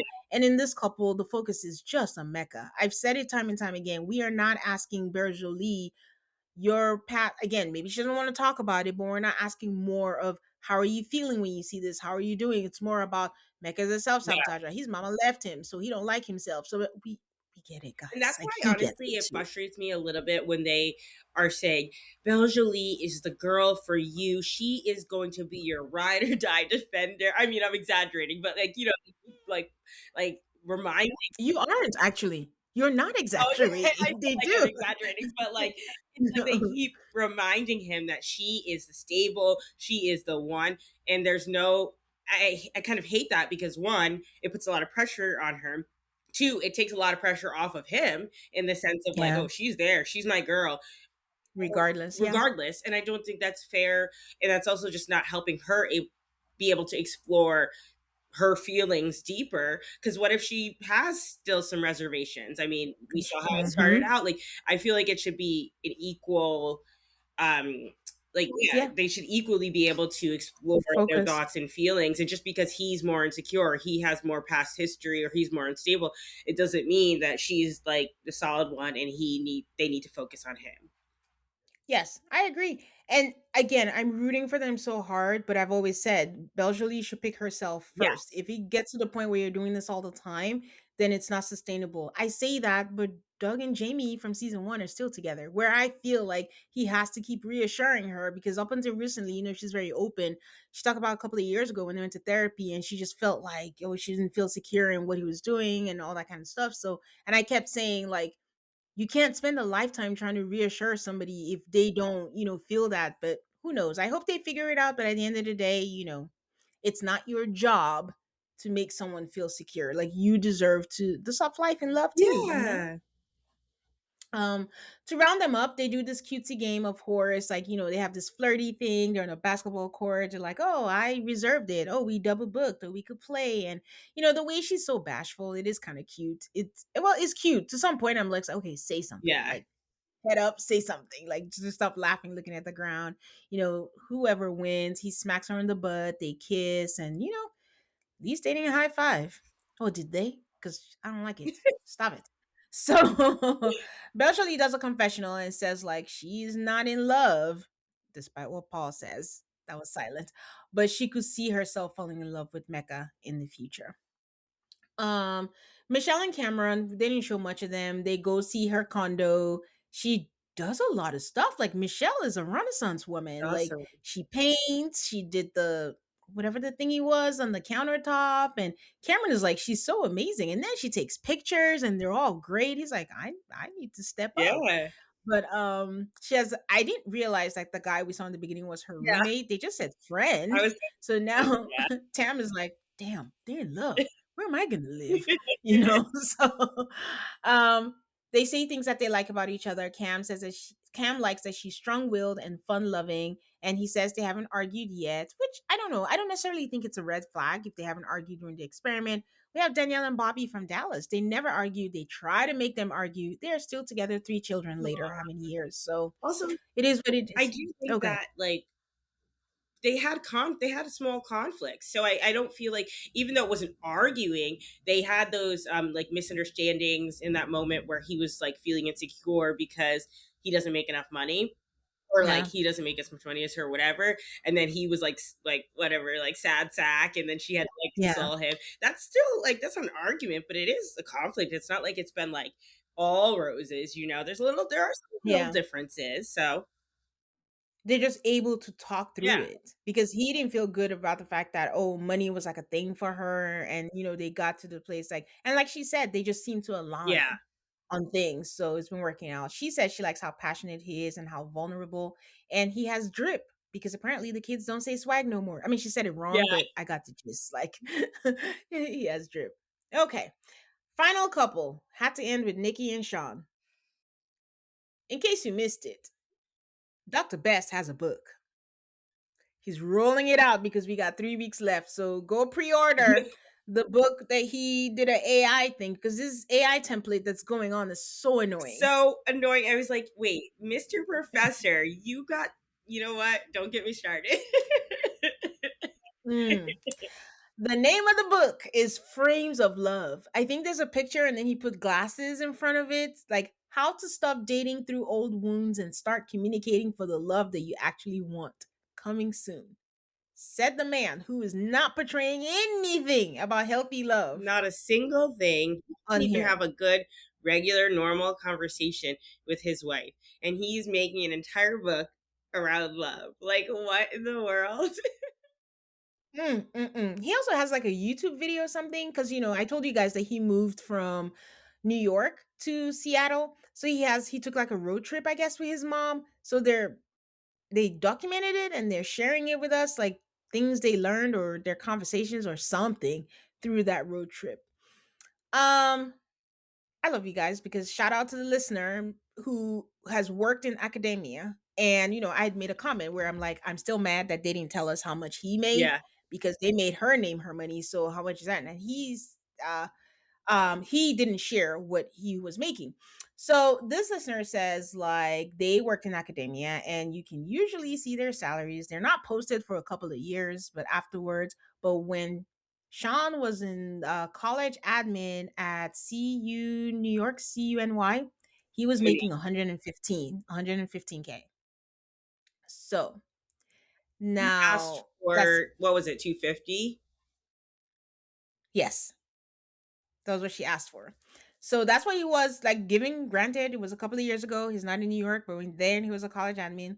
Now they don't make that much money in academia. And for right now, even though we don't know what he's making right now for his position because they don't reveal it until a couple of years after, someone who's a president at a university in Seattle, which is the highest salary, the highest they can make is 235K. Do your math. Do your thing. Do your This is not what I'm talking about. I said they played in my girl's face, setting her up with this man. I'm sorry. Like, so I can't. So yeah. So thank you for that information because I really wanted to know what it was because I was like, what are we working with? Are we working with like a 200? Are we working with like a thing? But again, maybe Nikki's mistake was hoping that she will find that on MAFS Sure, but and I think 0 to 0.5% chance. yeah, which is totally valid, but also like it's not just Nikki because I've seen a lot of Nikki hate. I'm getting like salty. I'm Yeah. like, guys, she's doing Yeah. the best she can with what she has. But I believe like even with Michelle, she indicated that she makes that same range that Nikki makes, or around the same range, and was hoping for the same. I think probably from what we've seen, it doesn't really seem like many of the men are like high earners. Yeah. Like, I mean, maybe because like we haven't seen everyone's salary, but that's just not what it seems like so far. Like, I think Adam, because he said he's good. Paul said he saw Mecca's check and it was fine. And Felipe, I but do we guess, in the trust restaurant. Paul? He thought that he basically begged Nikki not to ask for somebody that makes that much. I just also think, yeah, like Michelle and Nikki, I feel like are the most, or maybe they're the oldest. I don't know, but they are the Yeah. most Hmm. explicit about like being very secure in their financial situation and making, a certain amount. And I feel like the fact that both of them were given men that do not make that amount or earn in that same like level, or they're not on the same playing field, is like a little like silly because at Yeah. least they could say like that's not. I know that Paul felt like he was trying to be honest with Nikki and say, okay, most people make whatever he said, 670. Yeah, 64 is the that's not average. really like Hmm. okay. That's thank you for letting me know the statistics, but that's not what I make and that's not what I want. They didn't like say to her face like this is not going to be an option for you. And I don't think that they said it to Michelle either because of that conversation with Cameron. It didn't seem like Yeah. she felt like she was going to be paired with somebody who made that much less than her. So I'm just saying, I feel like I don't know if the experts are trying to get these guys that are like, because even if the lifestyles, you look at Adam's lifestyle compared, well, we don't fully know Marissa's, but what she, you look at Michelle's lifestyle, you look at Nikki's, they all have like nice apartments, they do Yeah. well for themselves, and then the men are like a little bit more. Well, I don't want to. Good. No, it's fine because even when I recapped the preview episode, that was a concern of mine. I hadn't even met these people or knew these people, but I was looking at it and I was like, huh. Based on these job titles, are they setting them up? Because Maps is known for this. Again, not just this season where it's like you put this on, like it's already hard enough, and now they have to fight this, financial thing, barrier that they have to face. But Yeah. again, here we are. But maybe his books will sell. Maybe people will buy his cameo. I Well, don't listen, can know, I but ask, we'll are you see. going to pre-order the book? Toma, guys, I'm sorry this is not on video. You have to see this side eye. I just Not a chance in had to hell. tease you.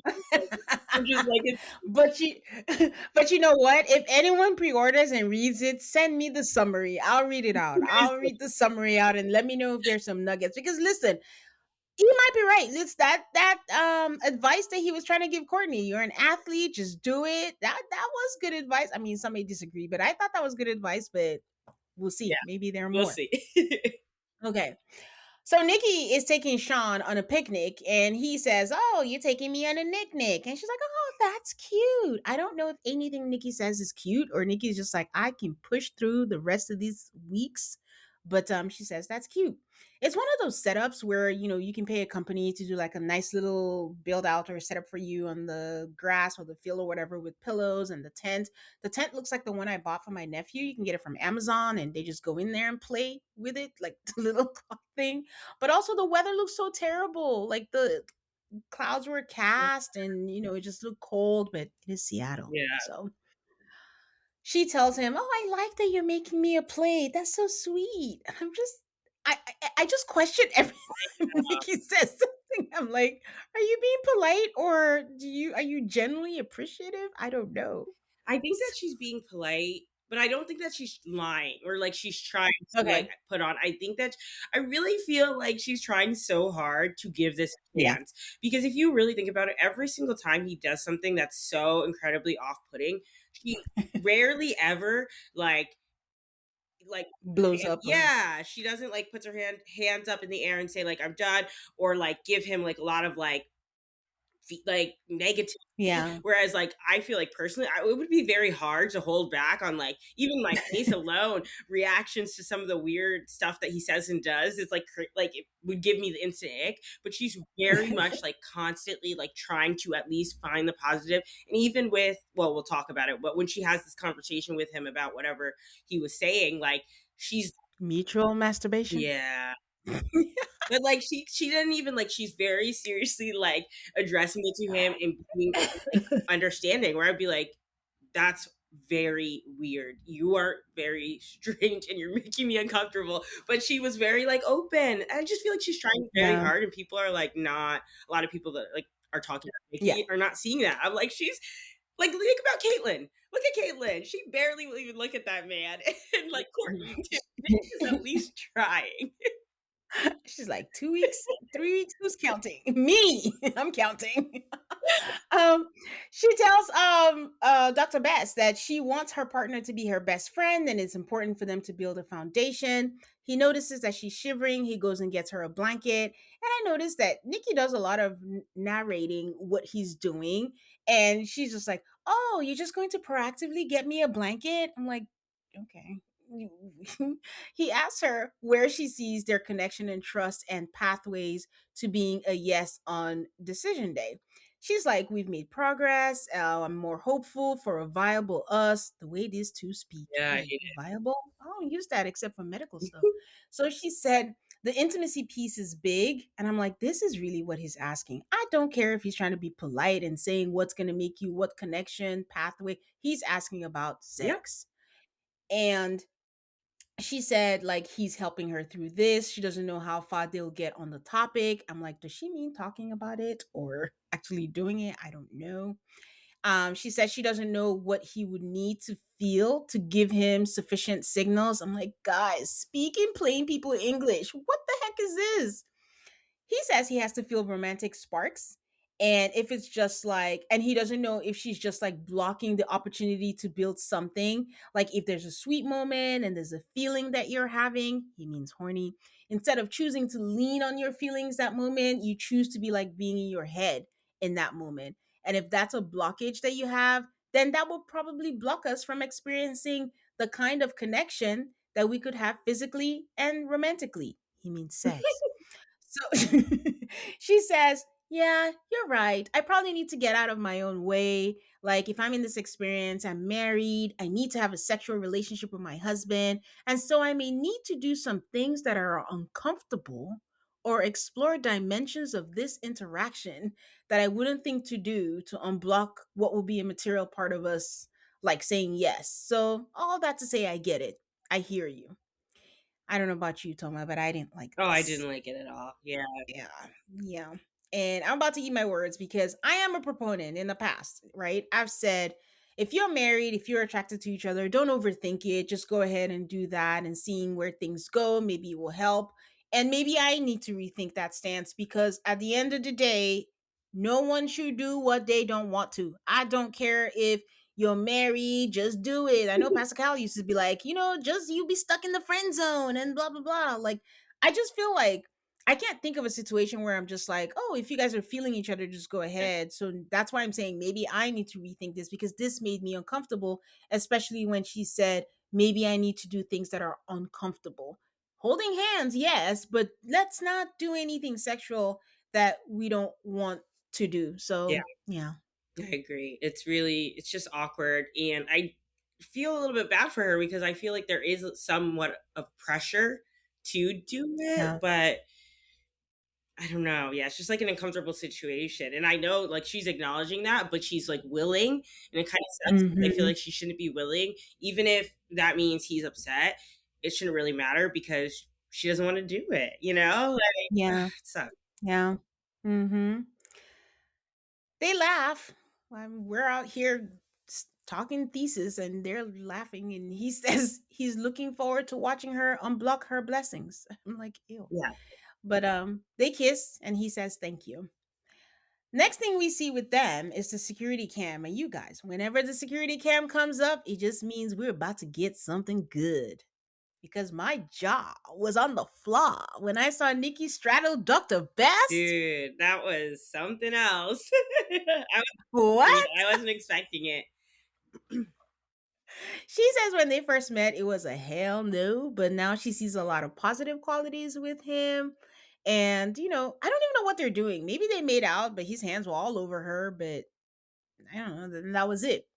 So the next day, Nikki looks like she's getting ready to work out. She's all dressed up, and this man comes out in a towel.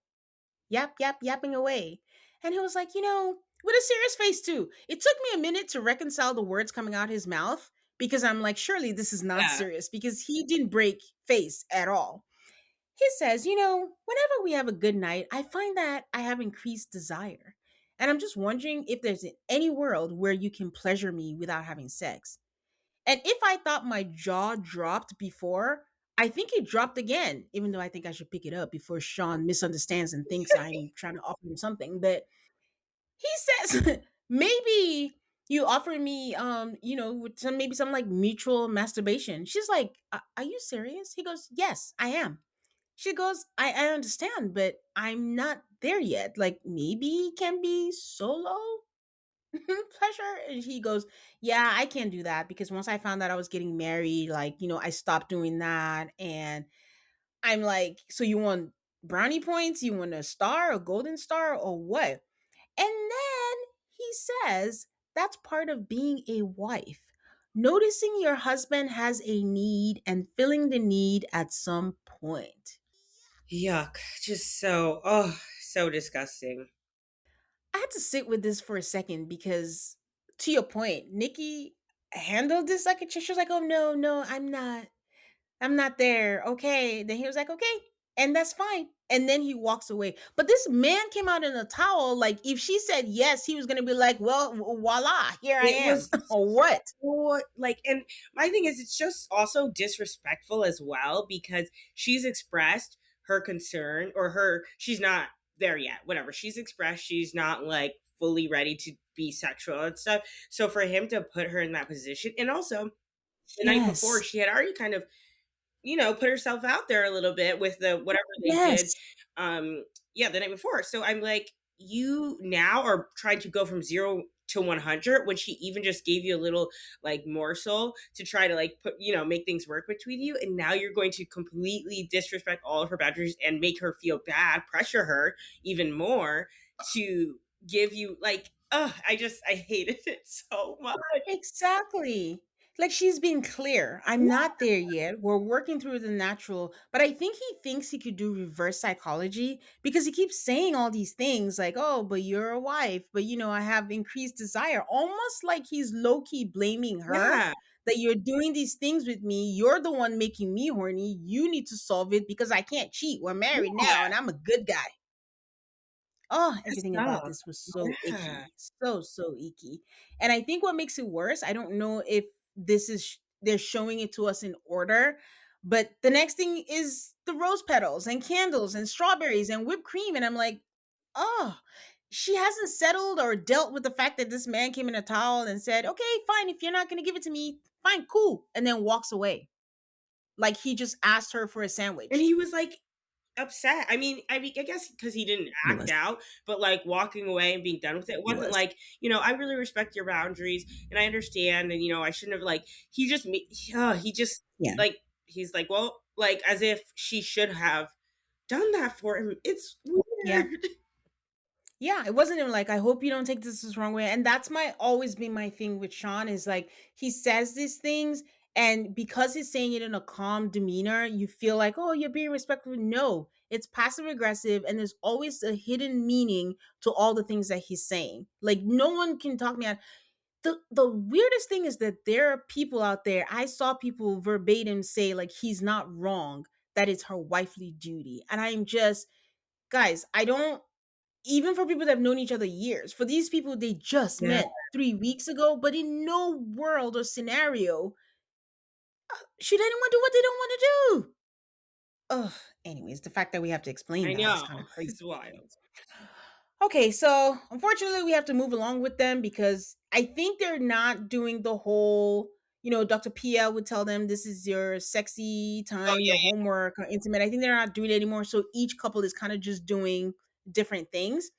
So he blindfolds her and says the night is called "You Don't Got No Sense," which is kind of clever because it's a play on the senses. No, Toma's Well, like, I no, we're mean, not I giving you no just credit. coming from Sean, I was like, is Yes, this like an insult? Like, you don't got no sense, girl, because you don't want to hook up with, like, just because I'm so like over him. But it is clever in any other context, just not with Sean. yes, yes. He puts on a robe too, a red robe, and then blindfolds her.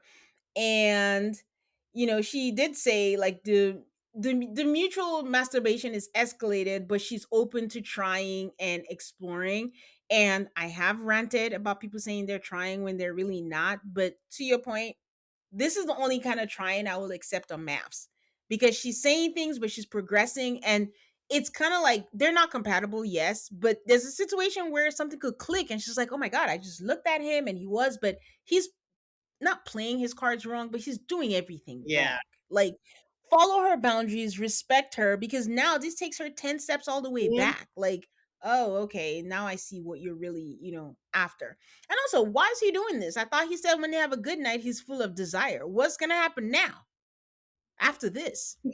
So he ties her hands, uses feathers on her, and then they were done. She seemed to like it. I never really know with Nikki. I don't know if her trying or if she does. Then she brings up the mutual masturbation and says, oh, she was caught off guard by the escalation, and she has told him that she would like it to progress naturally. She said the comment that stuck to me was when you said wifely duty and like you need a release, that it kind of made her uncomfortable and she felt some kind of pressure. And immediately this man is like, oh my God, Jesus, there's no way. Like, how can I answer this without sounding defensive? He was like, I did not say wifely duty. He's like, I am not thirsty or disrespectful. And it just seems ridiculous that you're trying to create a moment. And he says there's no way his heart meant to communicate that. And then in the confessional, the true Sean comes out because this man knows when there's a camera. And he's like, girl, get out of here. Ain't nobody trying to sweat you. Like, he feels blindsided by her feelings and accusations, and he honestly can't keep up with her shifting personalities, and he's exasperated. And I know he's trying to think or say that she was slandering his character, like, oh my God, this is going to seem like I was. You said it, You dude. said it. You said it. Like what? She's just literally, and she didn't even. She could have dragged it. She didn't even drag it. Like she was Enough. respectful and understanding, and like trying to have a real conversation. And then he goes in the confessional and like makes it seem like he's not even into her. Well, crazy work. Like, he says it all the time. Like, even with the last time, he's like, she's not attracted to me. Like, please, Yeah. she made out with me full tongue with food in her mouth. I don't even know what that means, but this man is full of delusion or confidence. I don't know what it is. And I forgot, someone else sent me a video. It was someone who did a TikTok where they were talking about going on a date with him when he was in New York. They were just talking, but it wasn't going to work. And then he was like, well, if it's not going to work, that who reached out to him? Own is doing a dating show about people who are dating, but I think it was long distance and they haven't met. He was like, okay, we could just go on there and then pretend like we hadn't dated. She didn't name names, but she said New York. He's the only one that had lived in New York, and a couple of people have come out saying like they've seen him on dating apps. I'm so not interested in whatever Sean was doing because I don't take him seriously. I was more interested in like what show was it? I think it's the Never Ever Have Mets. Yes. That's the Oh, show where yeah, yes, probably. they have them separated. Yeah, and then they bring them together and they allegedly meet for the first Yeah, time on there. And like this man has been trying to be famous for a while, and the girl was like, "Yeah, I knew I wasn't gonna date him." She said all the things that I'm choosing not to yeah. say, but it is what it is because I don't everyone's speculating about his sexuality. Mm. That's not my business. And she was like, "Yeah, I'll go along, make a quick buck and do that and all the things." And I'm like, if it is true, then we know that Sean was here not for the right reasons. Well, by the book we knew, but Exactly. so yeah, so that was it for the episode. These people are taking us for a ride. I think it's the fact that I don't know if I'm entertained or annoyed, or if the fact that I'm annoyed is a good thing that it's evoking emotion in me. Yeah. I mean, I think it's for me, it's both because I am entertained, but I feel like, well, honestly, the past few years with reality television dating, I feel like this has been the common theme for me. Like, same thing with Love is Blind. Yeah. Like, I'm just like almost hate watching. You have one couple that you could even maybe possibly entertain. Everything else is a hot Yeah. mess. I'm like so annoyed by the experts, even just how it started with them like seeing red flag after red flag and being perfect for marriage. Like, in what world? So, I guess, yeah, for me, it's definitely a combination because obviously I'm still sad and I'm still, talking about it Watching. and laughing too and enjoying, but it's Yeah. just kind of a hot mess express. Yeah. I mean, I think what I'm enjoying is the pacing. It's easier to digest when you know, like, oh, 3 episodes every however weeks. Now, if we're gonna deal with this for 6 months or whatever the hell it was on Lifetime, like that's a Yeah. lot. So it's easier, to take in. So okay. So before we wrap things up, who has your bouquet for the episode? Okay, I did give my bouquet to Nikki because I just feel like she's handling Sean's nonsense so well and so respectfully.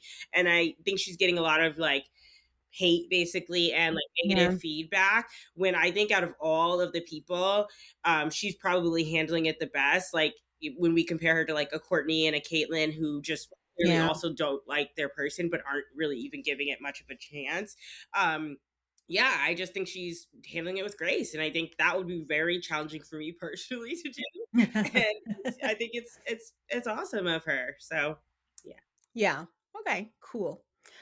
Mine goes to Tori's friend Carnisa. I love Just for all the facial expressions as they were talking, she was like, I don't know about that. And then just being honest, like, oh, wait, he felt so guilty that he didn't tell her, please. So, she was a real one. That's a she, great yeah, choice. she has my bouquet. Who gets your ashes? Oh, my ashes. That's Courtney. Or Courtenay, should I say, because she just honestly, every episode, she's irking my soul more and more. I just don't like her like nasty attitude, the way that she deals with Mhm. things and the way that she deals with Nick. It's almost like she thinks she's above him or something. I don't know. It's very strange, but I just don't like her basically. And I think that it's kind of hard to watch her be so like negative, I guess. Yeah. Um, and yeah, that like whole birthday dinner, I just feel like she's just not authentic, and I just really can't find like a silver like lining with her. Even when Mine. she's saying that she's trying, it doesn't always feel like she really is. Yes, yeah. I can't wait for the reunion, honestly. I'm trying to be different because Courtney didn't try. She's gotten my ashes so many times, so I'm trying to think outside the box to think of. So since you said Courtney, I'm gonna go Sean. That was not.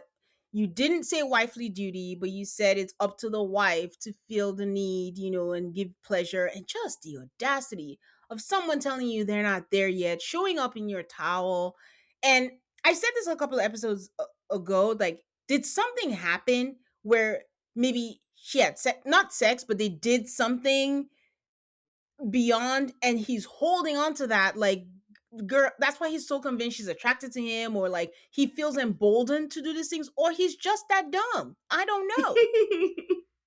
But to do all of that, to disrespect her boundaries and all of that stuff, it's just, you should have sense by now. You're almost 50. You Yeah. should, but you don't.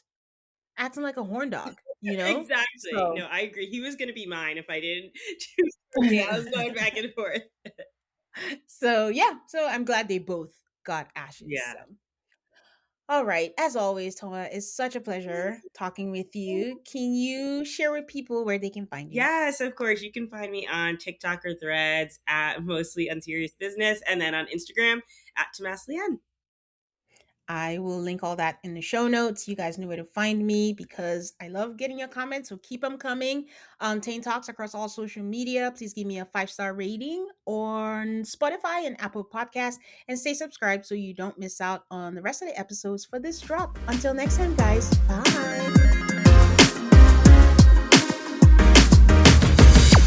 Five, four, three, two, one. Tane Talks. Most people don't realize how much their personal information is being bought and sold every day. Data brokers are making billions, pulling details about you from public records and the internet, and then packaging and selling it, usually without your consent. That's how your information lands in the hands of scammers, spammers, even stalkers. It's why you get endless robocalls and why ads seem to follow you everywhere. That's where Aura comes in. Aura actively removes your data from broker sites and keeps it off. They also instantly alert you if your information shows up in a breach or on the dark web. But Aura goes beyond data protection. With one app, you get a VPN, antivirus, password manager, spam call protection, dark web monitoring, and even up to $5 million in identity theft insurance, all backed by 24/7 US-based fraud support. Other companies might sell just credit monitoring or just a VPN. Aura gives you all of it, together, at the same price competitors charge for just one service. Start your free trial today at aura.com/remove. Protect yourself now at aura.com/remove.